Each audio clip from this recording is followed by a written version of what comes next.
आज अचानक बीते हुए दिन याद आने लगे। वो दिन जब मैं अपनी दादी के साथ उनकी एक पुरानी मित्र के घर गया था। दादी की सहेली शहर की चकाचौंध से बहुत दूर एक छोटी सी गांव में रहती थी। माँ बाप को बचपन में ही एक हादसे में खो चुका था। उस दिन के बाद मेरी पूरी दुनिया सिर्फ दादी बन गई थी।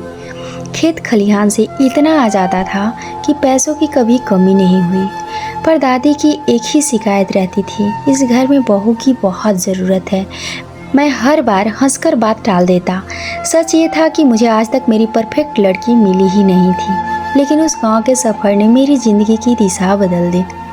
दादी की सहेली की पोती, सीधी सादी, कम बोलने वाली, आंखों में अजीब सी सच्चाई लिए दादी को पहली नज़र में ही पसंद आ गई और मेरी मर्जी पूछे बिना मुझे बलि का बकरा बना दिया गया। शहर लौटते समय वो लाल जोड़े में मेरे साथ थी और मेरे बनाए सारे सपने, सारे आदर्श सब टूट चुके थे।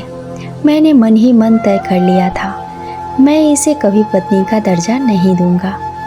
आज छुट्टी थी, देर से उठा, वॉशरूम गया, लौटा तो बिस्तर पर मेरी सफ़ेद शर्ट रखी थी, मतलब आज सफ़ेद पहननी थी।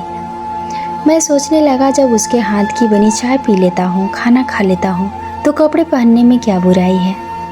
एक बात आज तक समझ नहीं आई, उसे कैसे पता चल जाता था कि मैं कब उठूँगा। ठीक उसी समय सब तैयार। मैंने कभी पति वाला रौब नहीं झाड़ा, फिर भी वो हर फर्ज निभाती थी, लेकिन मैं उसे अपना नहीं पाया, क्योंकि वो गांव की थी और मैं शहर का।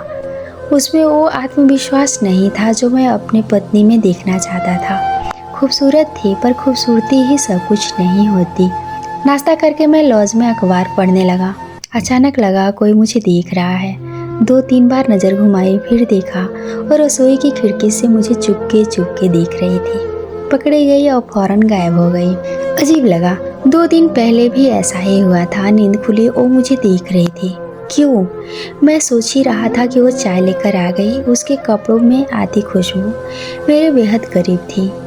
कुछ कहना है? मैंने पूछा। वो हिचकिचाई। अगर बाहर चले? मैं हंस पड़ा। मैडम, ये कोई फिल्म नहीं चल रही है। उसका चेहरा उतर गया और वो बिना कुछ कहे अंदर चली गई। मुझे पता था वो रो रही होगी, और अजीब बात ये थी, मुझे उसका रोना अच्छा नहीं लग रहा था। शाम को मैंने खुद आवाज़ दी, आज बाहर खाना खाते हैं। वो चौंक गई, फिर मुस्कुरा दी। 3 घंटे बाहर रहे, लौटा तो अजीब सा सुकून था। कुछ दिन बाद उसने मेरी पसंदीदा शर्ट चला दी।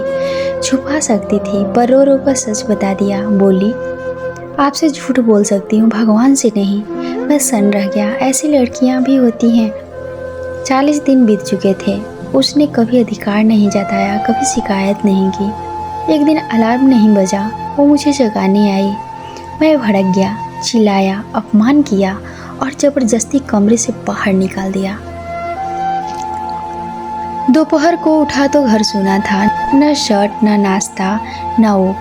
दिल घबराने लगा। मैं ढूंढता रहा और पहली बार समझा, मैं उसे खोने से डर रहा हूँ। क्यों? क्योंकि मैं उसे प्यार करने लगा था। भागकर स्टेशन पहुंचा, ट्रेन जा चुकी थी। दिल बैठ गया, घर लौटा टूटा हुआ।